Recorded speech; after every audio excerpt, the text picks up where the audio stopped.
The driver of a dump truck was injured tonight when the vehicle ran off of the road and overturned in one town in the east. Highway Patrol says the dump truck carrying gravel was on Wesley Church Road in Farmville when they say the driver failed to stop at a stop sign.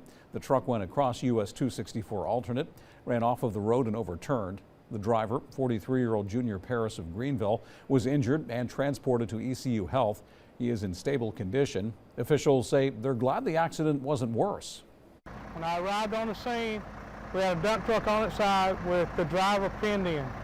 We were fortunate enough to have a wrecker out of Wilson on the scene already, and he was able to stabilize and lift the vehicle so that we could extricate the patient out of the vehicle. When you get something this large, it's hard to deal with.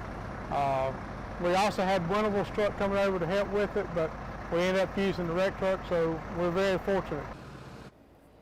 Gravel and diesel fuel spilled out of the dump truck and charges are pending against Paris. Roads in that area were blocked off while they removed the truck.